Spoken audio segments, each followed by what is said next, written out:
Welcome back to Closing Conversations, the show for founders, leaders, and sellers who win together. I'm your host, Max Notice. Today, we're talking about hiring that actually holds up under pressure.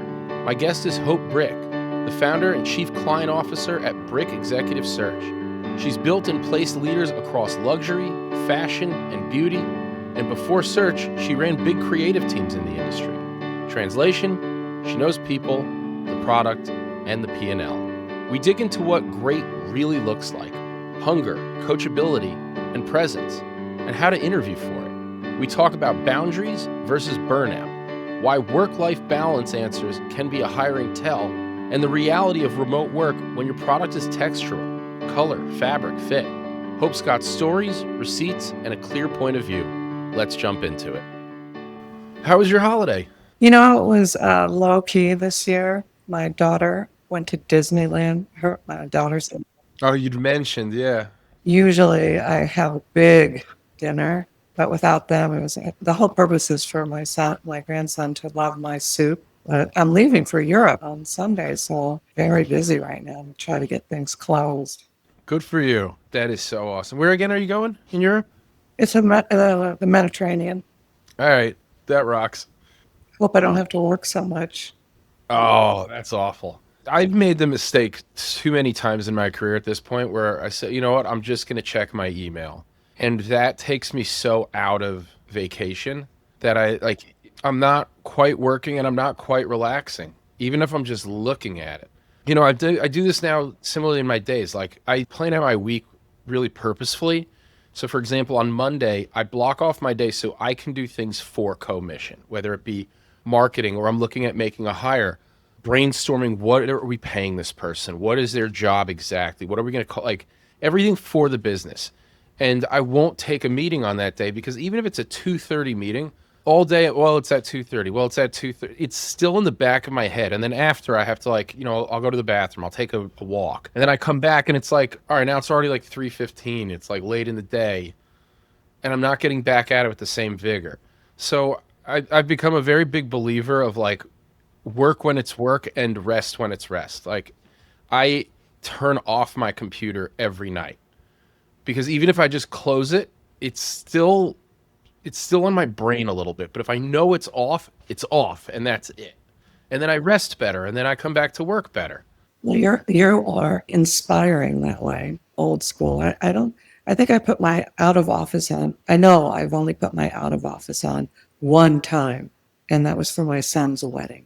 Well, that's good. I'm glad you weren't checking emails during that. I've been reading this book and there was something that they said that I liked.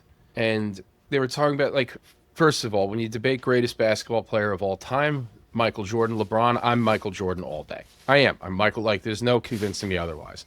But LeBron James has played like a decade longer than Jordan did. And why is that? Like, he so prioritizes his recovery. He sleeps 8 to 12 hours every night. He's taking ice baths. He's not just working out until his knees collapse. And because of that, he's got a way long, he's still putting up crazy numbers at a later age.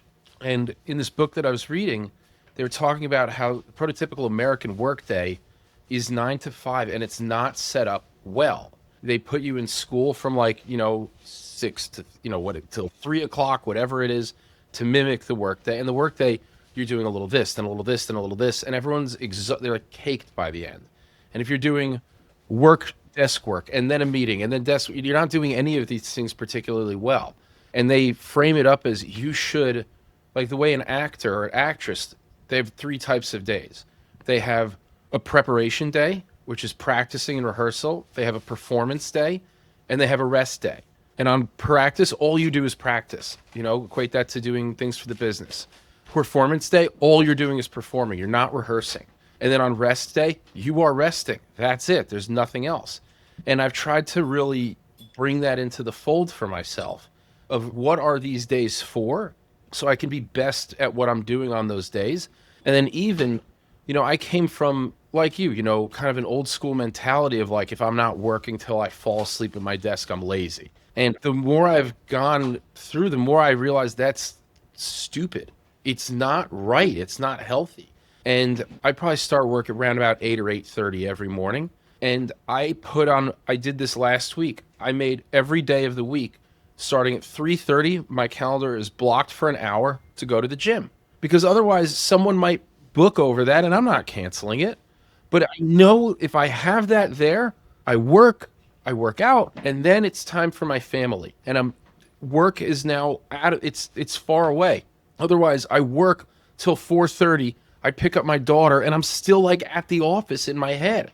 And then I'm distracted from her. And then I don't rest as well because I've been thinking about work all night. And then I don't get to work the next day and I'm not my best self. So I found that when I really put the like work smart, don't work like who am I proving anything to? Right. I don't know. For me, work is not work, though. For me, work is it's who I am. It defines me. So I don't know if that's right or wrong. I don't know if it needs to be right or wrong. It just is. I mean, for me, it's what defines me. And I guess I'm always doing it, call it right or wrong. I work out on the weekends. That's probably not enough. But I think that the pace that I've kept all my life since I was my first job, I was 15. I lied about my age, because you had to be 16 to go to work. There was some kind of, I don't know, like rush might be too strong a word, but just, and for me, it wasn't, some of it was money driven, but most of it was about the connection with people. That's what work has always been for me. It's like connecting with people and identifying a pain point for those I was serving, I guess. And I feel like over time, I mean, I totally respect and appreciate everything you just said because it shows commitment to your family, to yourself, to your health, to your well-being. And I know when you're working, you're the best you can possibly be. You're the best at what you do. But for me, I'm always working. And I don't call it work. It's not.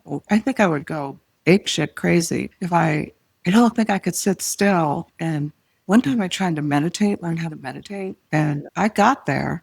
I mean, when you're fully able to meditate and you get to that place that everybody talks about, at first I thought it was like ridiculous and people just talked about it, but there wasn't a real state that you got to. But I got there once and I thought, oh, this is what people mean. But it took so long to get there, so much breathing. And I'm like, oh my God, I can't do this every day. It takes too long. When it comes to work, I think for a while I had, call it unhealthy or healthy, I don't know. But I grew up in a really affluent area and my parents did really well. So my whole life, I felt like I was competing with that. Like if I didn't get that car my dad had, I'm a loser. If I can't throw the same big bar mitzvah that I had, then I didn't, it was very binary of what that definition of success was. And my parents were really hard on me when it came to school. And I think, there's good to that, there's negative to that. But I think that when I started working, my whole MO was I got to make money. I got to make money and I have to work hard. My dad worked really hard. I have to work really hard. And it was kind of proving to myself and to my parents, even in a weird way, that I'm worthy, that I'm substantial enough. And then as my career went on, like I would have taken a job that was toxic, but paid $10,000 more a year any day of the week over a job that I was happy in and paid 10,000 less because that's what I was measuring to. And then it took time and experience to recognize that that's not all there is to it. That's not the right way. And even then accumulating in starting commission and starting this company. And I don't think I'll ever be able to shake that I need to succeed. I need to succeed. And I think it's one of my greatest strengths that'll make me successful. And I think it's one of my greatest weaknesses and that it'll drive me nuts. But I was able to pivot and say, well, what of everything in the work world that I've done, what gave me the most fulfillment? What did I enjoy the most? And that was working with salespeople and giving them a skill set. And even when I'd ensuring their careers, and I'd been at companies where there was no support and you feel like you're very alone and on your own, to be able to solve that. And then you're helping a company be profitable and a salesperson who's taking a leap of faith in an already scary job to get their footing. And that was always very fulfilling to me. So then I started this. And now there's this combination of earning and fulfillment, which is relatively new in my life. But I also, because I'm so hard on myself, like I joke with people, but it's not a joke. I'm the worst boss I've ever had. I'm fucking awful. Like I never it's 6 a.m. and this boss of mine's like, you're already behind. And it's like, hey, I'm not even in the office yet. Leave me alone. And it's like, It's relentless. And so, funny enough, to your point, I've started meditating. And my whole life, I thought that this was hippy dippy shit. I thought this was like nonsense. But I go to therapy every week. I love therapy. And she was saying, like, you've got to like cool down your internal temperature, man. Like, you run really hot. How do you do that? She's like, I would suggest give this a whirl.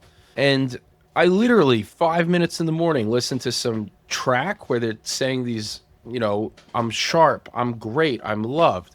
And at first I'm thinking this is ridiculous, but I started quickly to notice a difference in my day when I did it versus when I didn't do it. And then at the end of the day, I used to think my dad, who had like an hour long commute, I used to think like, oh, that sucks. And then, oh, in COVID, oh, look, we showed the world we could do it. We don't need, like, everyone got a little high and mighty about that. But now I see, oh my God, that was the healthiest thing. He had a whole hour to unwind and separate work from coming home. Whereas I click off, I close my computer, I go out, and a baby's handed to me. And I have to be in dad mode, but I'm still like, wait a minute. I'm still like trying to reconcile everything that happened in the day, which is so much. So that's where I've started to really pay attention to, my own internal air conditioning. Because as much as I love what I do, there's a lot of pressure that comes with it, whether it be self-induced or not. There's a lot of work that goes into it. And like, I'll give you an example. I play hockey. I play ice hockey, and I love hockey so much. My dog's name is Gordie Howe. I love everything about hockey. But if I play hockey for an hour and a half and then say, all right, go play another game, I'm not going to play it well. Like, okay, go play hockey and then go home and hit the treadmill and get in shape for the, you're going to hurt yourself. Like, there is a limit, I think. And it sounds like maybe inherently you have a better internal balance of work versus pressure and whatever it is. And I have trouble mitigating that. So I need to really put it on myself to make sure that all of these things of life, of work, of self are separated. Otherwise, they start to step on each other's toes. And then I'll burn out. I'll crash. I'll implode. No, it sounds like you know yourself really well and what you're capable of and what a good balance looks like. I'm the nut job. I mean, I'm just constantly driven.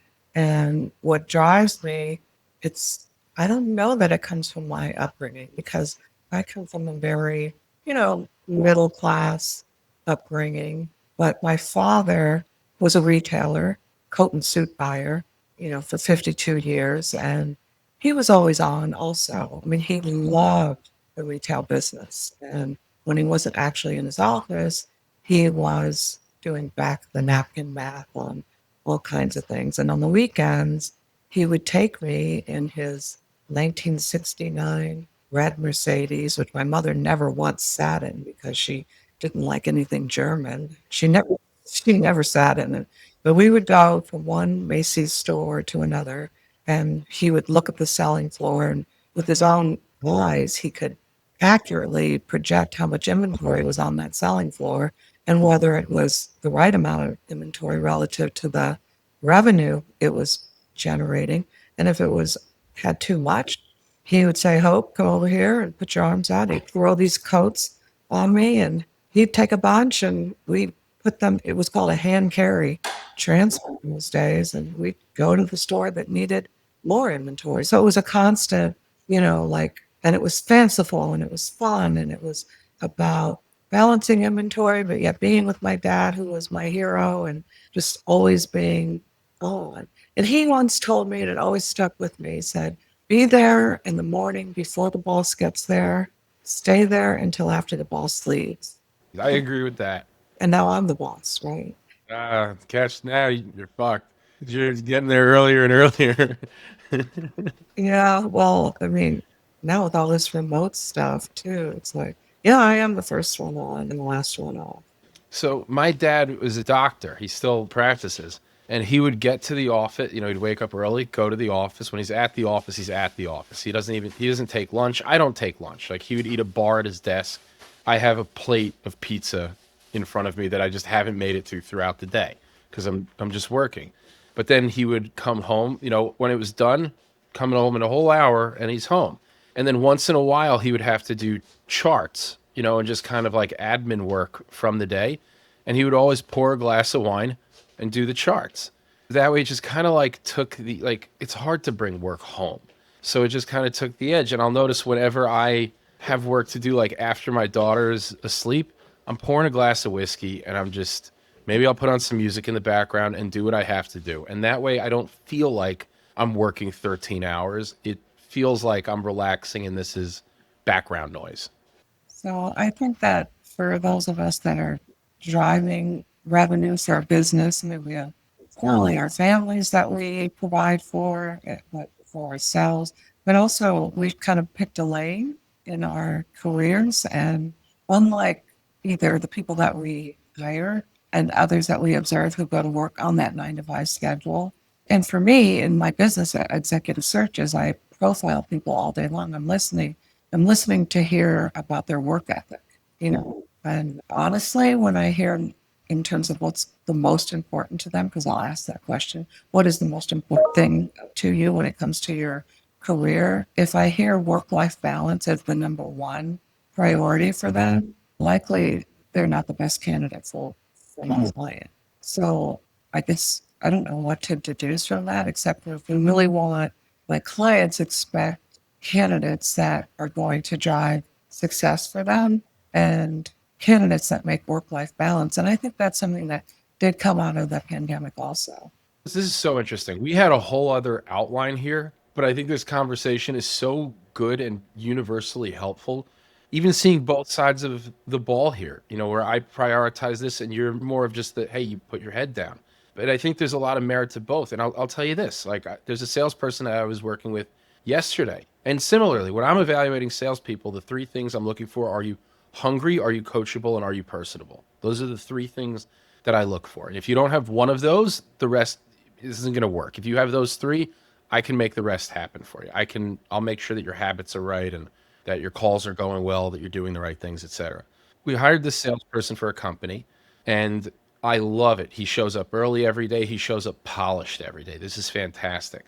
But then I asked him, I said, so let me ask you, his name is Sammy. I said, Sammy, like, do you work out? Do you go to the gym? And he says, yeah. And I said, since you started this job, have you been going to the gym?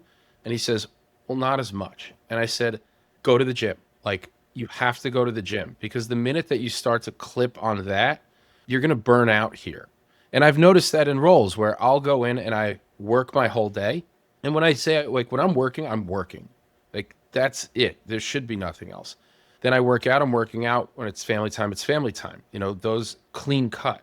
But when I've been in toxic companies and they're saying, where's the revenue? Where's the revenue? Where's the revenue? And this is, for an example, like I've produced more revenue than anybody on the team. Nobody's hitting their goals. Clearly, this is a bigger issue than a me issue. There's some sort of, we're not driving leads. Maybe marketing's off. Like maybe our product isn't resonating. Like, I'm driving the most revenue, but then I'll notice and I say, you know what? I'm not going to go to the gym today. You know what? It's been 3 days. You know what? Fuck it. I'm not going to gym this week. It's over. And then, you know what? I can work till 7. And then the next thing I know, this has taken over my life and I can't breathe and I'm not my best self and I'm unhappy and I'm mentally just in a dark place.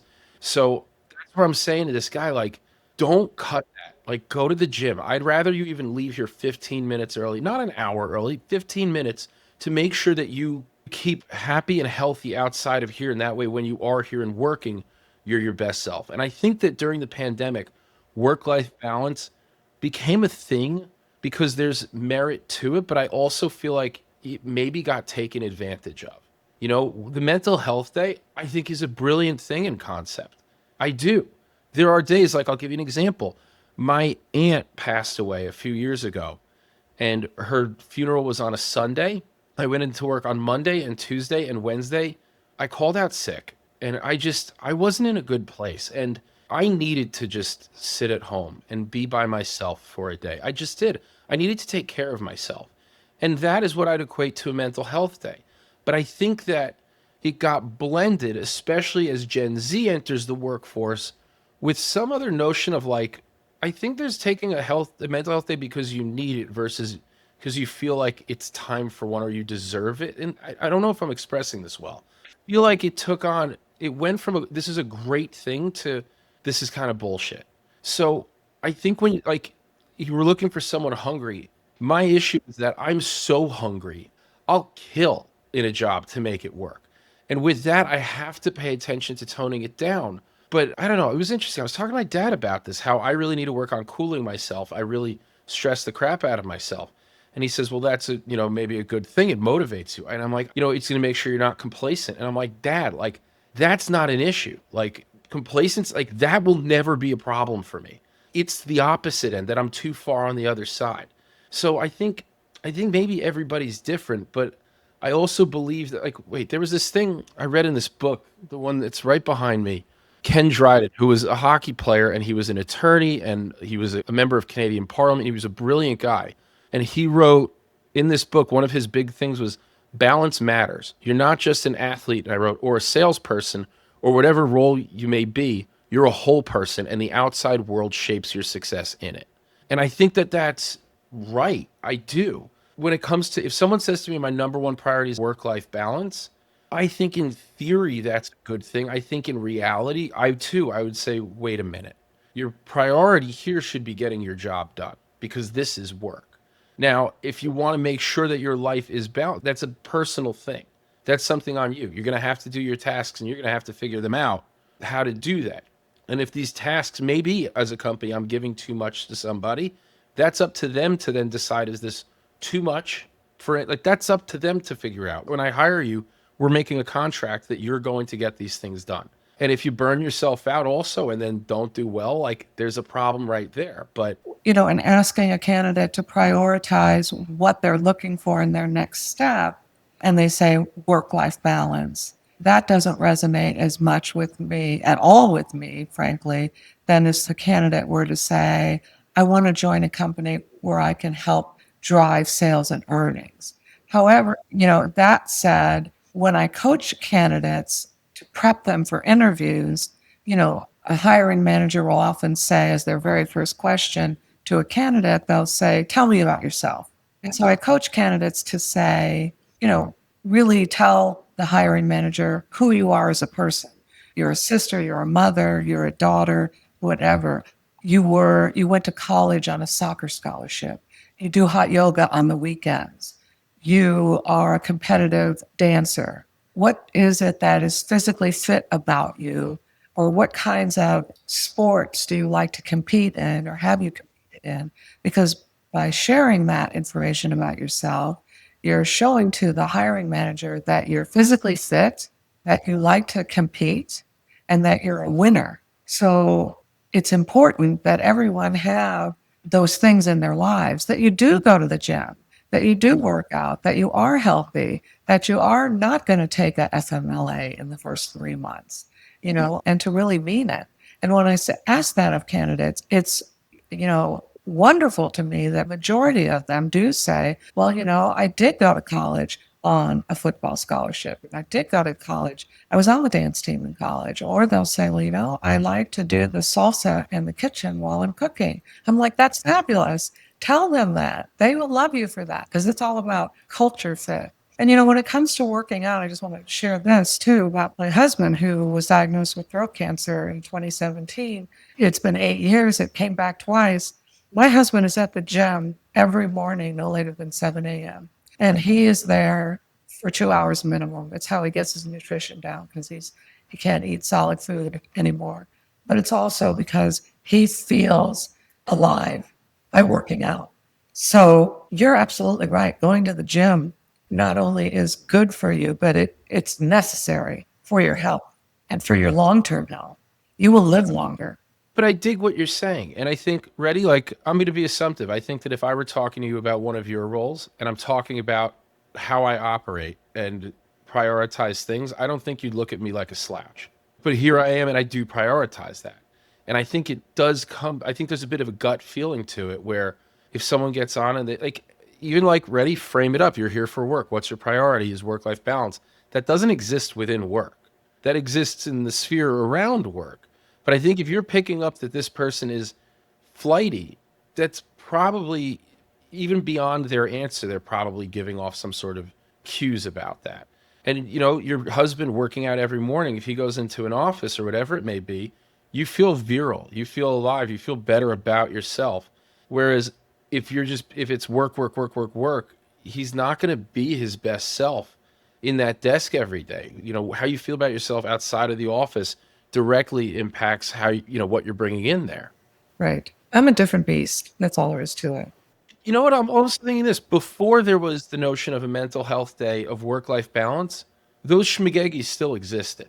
It was phrased differently of, oh, maybe they were just sick a little too much. And you're like, I don't quite, or like, oh, a personal thing happened, or they're late a lot, things like that. Unprepared, it shows its way in a different, and then when they have the notion of a mental health day of work-life balance, they're probably the first people to latch onto it and abuse the terms. Whereas, unfortunately, I think they are great things, but they're easy to get taken advantage of for the wrong reasons. And I think that gets picked up, just as you're saying. Yeah. And it's become more rampant since the pandemic, I think, because people have became accustomed to working remotely, and it has become more difficult for people to go into an office. I mean, just mentally, because not that most people are working less hard from home, but a lot of people are. And I do believe it has decreased productivity, well, overall. I agree. I think when COVID hit, everyone goes to work remotely. It took a while for everyone to get their bearings and like actually be as productive as they were in the office. And so that was something that had to like slowly come up. And I'm sure a lot of people, myself included, had, oh shit, like we're back at this capacity now. Oh, you can't like go to the market, whatever it is. Like that's an after work kind of thing. Like you had these things as the level came back up to normal. And I think that when you're working with other people, just like working out, when you have an instructor, like you're going to work out harder. When you have a buddy who's spotting you, you're going to push yourself a little bit harder. But the way I've noticed this, where I go into one client, there's one client I work with that I go into their office one day a week. And that day is exhausting to me, absolutely exhausting. And then come Thursday, it's like, I'm like caked. I'm so tired from that day where I just had to be on. And the things that my energy is going to aren't even the productive things. It's, hi, how are you? And all these things that have nothing to do with the actual output of what I'm doing. And it's exhausting. Whereas then I'll have a day where I'm meeting with 4 or 5 salespeople for an hour each to go over their calls and say, you got to work on this. You're not pushing hard enough. Come on. Like, and I'm really working them, but I can walk my dog for 15 minutes in between a call. I can get up and stretch, and in between those calls, I'm not on. I can just be. And those days are less exhausting than when I have to go into the office and I'm only working with 2 salespeople. Yeah. No, that makes sense. I mean, Like I end up being used inefficiently. Whereas when I'm on my own, running my own, I know exactly where and when I'm my best. yeah, I get that. I do get that. But honestly, I do prefer, I do see more, and maybe it's the category or the channel that I serve, the fashion industry, because I find it very difficult for people to work remotely in a textural space. In a textural in a retail space where a dress may look different in a store than it does online or even being shipped to your house. Yeah, yeah, totally. So, I mean, just before this call, I spoke with a design director who's living in Grand Rapids because she's getting married to her fiance, whose job is there. And my client wants her in Chicago full time, 5 days a week. And so she was trying, and she's brilliant, and she would be a great hire for this client. And so we were discussing what kind of arrangements, alternatives, what could happen. And she was almost leaning on maybe she could be in Chicago 5 days a week and just come home to Grand Rapids to her soon to be husband on the weekends. And I said, June, no, I won't let you do that. You're not going to do that. You're not going to be away from your husband 5 days a week. I won't. No, I'll find something else for you. We'll work together on another consulting arrangement. Because in those cases, and they come across often in a married relationship, the spouse will say, my wife will be okay. I can work in LA. She's in New York. I won't let that happen. So there are, those kind of challenges do exist. You're selling out like half of your life to make this work. That's a bigger toll than you should have to take on. It does take a very special kind of person, or special is not the right, unique kind of person to know how to work remotely and get the job done. And it takes the hiring of the company to really do everything they can do to support that remote hire. I once led design for a dance costume company. It was B2B. We sold costumes into dance studios for their recitals and things. It was a very large business. And I had a need for a design director for dance wear. And I had a woman who had been my right arm, the wind beneath my wings, for years, very talented. I grew to respect her very much, of course, and she supported me in countless ways. And I had to make the case to my leadership why we needed to hire her remotely. She was in LA. The company was in St. Louis. And so from an ROI, return on investment perspective, what kinds of equipment we needed to invest in, how many designs she could do a day, every single detail had to be outlined in order to prove to the company that it was worth allowing this to happen. And made the case. She was hired, and it worked out beautifully. I mean, she was doing fittings on stretch fabrics through a very high-powered camera because you had to look at the shoulder inseam, where things were in the crotch, and everything in stretch fabric to make adjustments from LA to St. Louis, and it worked. And she would come to LA 1 week a month. I mean, to St. Louis 1 week. So I mean, I agree. I think that it takes a unique person to be able to work as effectively. I think though it's also becoming, like, call it a skill. That it's a skill that's becoming more prevalent, and I think companies are getting better at understanding what they need to do to support people. And I think for a while everyone just tried to replicate what was happening in office virtually, and that didn't work quite as well. There were a lot of like forced meetings that would like really drain you. And like I think a lot of companies over indexed on we're meeting to make sure we're in communication. And I think when it's done right, you have the right people that can be you have to be self accountable. I think that's a big thing. And if you're hiring right for that, you're hiring people who are self accountable and you can let to do their own thing. Like if you were hiring me, I'm working my way, but I'm going to get it done. And at the end of the day, if you zigzag to get to A to B, but I swerve to get to A to B, what does it matter as long as we got to A to B when we got to A to B? But you are taking your laptop into the Mediterranean and it doesn't even bother you. That would drive me up a wall. You drive my wife up a wall. Like, dude, you're not here. You're like, stop talking about this crap. Yeah. Well, I can't drop the ball. I mean, what would bother me is if I didn't have visibility. My phone will give me a lot of what I need. It is okay. Depends. I don't know. Sometimes I'll try to like deactivate or turn the notifications off from like email and Slack because the minute I see that, the minute I'm not there all of a sudden. And if I'm spending all this money and all this time to be somewhere else, I want to be there. I don't want to have one foot back in. I want to go back recharged. Actually, I don't know if you ever really go back recharged from a vacation. You come back like still tired and wishing you were there. But I don't know. Whenever I've said, I'll be remotely available, I always feel like I regret it. Right. I won't be checking. How does it go? I won't be checking. I'll have limited access to my email, something like that. Don't even bother. Like, leave me a message after the beep and I'll get back to you. I don't know. I think you're inspiring me right now. Maybe I just tell my clients with open orders I won't be available till October 16th. That's what I did. Like when we had my son, at first I was like, we're going to have him likely on like a Monday or Tuesday, but maybe the day he's born, I can meet with the salespeople on Wednesday. And my wife is like, what are you out of your mind? Like from the hospital? And I'm like, no, I think I can do it. She's like, you're not going to want to do it. You're going to be like wanting to just smush with your son and tired and like this baby boy. And so fortunately, my client, they were like, oh my God, like take the week. Like we'll add an extra week onto the end of the contract. Like no problem. Like these things happen. If you get really sick and you really can't get to your computer, what are you going to do? These things do happen. What I would do is like, all right, I'm going to set a LinkedIn post. I'm going to have it go live or I'll have somebody post it for me. Just keep my marketing running. Counts, those are going to have to pause like for a week. Big deal. And the benefit I get from that is massive as opposed to trying to be in two places at once. I get that. I don't know. Maybe you give it a whirl. Maybe. I don't know. Maybe. We'll see. I mean, no, I can't. Obviously, I mean, to your point, there's a lot invested in this. And once a year, it's But there's time on the plane. It's a long flight. Time on a plane is nice. TV, glass of wine.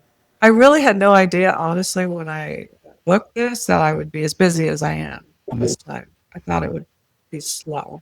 Well, you know, to your point, there's so much invested in this, and you're the battery. Like, you got to take care of the battery, otherwise, the whole thing.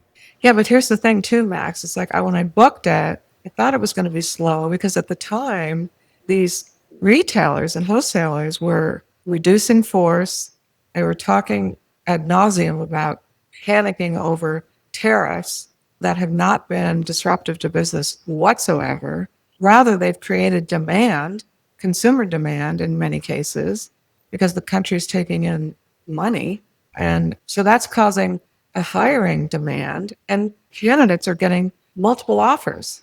So I'm telling my candidates, my clients, if you're interested in this person, you got to move fast. So that does put you in a bit of a conundrum, like the timing. And listen, everything I'm saying about like take the email off, you can't imagine the amount of work that it is for me to actually click that button. Like it's taken years of therapy to like even make that possible. So like I'm not saying like, oh, just turn it off. Like I totally get it. If I know that I have a client and it's a big one and I want to fulfill it and keep their business, like you're gonna have to pry that computer from my hands. You're gonna have to like really, you could give me 15 drinks, I'm still gonna be trying to like respond to an email. Like I'm going to talk to you about all the drinking. I saw the picture of those beautiful children, and I mean, like, yeah, honestly, that's been the big motivator. And like, you know, it's been a catalyst in all of this. If I can't learn to shut it off, I can't be there for them. And not only that, they're going to grow up, they grow up so fast that if I'm wasting moments and memories because I'm consumed by my job, like, fuck me, you know, then that's on me. but you're also going to provide for their future. Well, that's the balance right there. I got to work. And when I'm not working, I can't be working. It's all them. Yeah. Well, you're a great human. You are a great human. Appreciate that. Well, I mean, listen, when we talked, when we met, like, it was like, this is good stuff. And like, again, we had a whole outline of shit to talk about, and we haven't touched on one thing, and we still had an amazing conversation. Like a very real, open, even disagreeing conversation. Like, that's what this is about. I think we're pretty at time anyway. Hope, great to have you. Oh, so great being here. You're the best on every level. I really appreciate it. And, you know, here's the deal is, so let's do this again. You got an open invitation to the show, and as far as me, like, you've got a friend. Like, I'm so glad that you and I met. Thank you so much. Anytime. My pleasure, Hope. I'll see you soon. And that's a wrap for this episode of Closing Conversations. Huge thanks to Hope Brick for bringing the straight talk on hiring, retention, and what it takes to build teams that last. If this episode was helpful, hit subscribe, leave a review, or share it with someone who's building a team right now. For more about building sales teams that deliver, coaching, playbooks, and real support, head to www.commissionsales.com. We'll see you next time. And until then, let's get closing. Thanks for watching. If you enjoyed this conversation, make sure to like, share, and subscribe. And don't forget, you can always catch us on Spotify and Apple Podcasts for more episodes of Closing Conversations.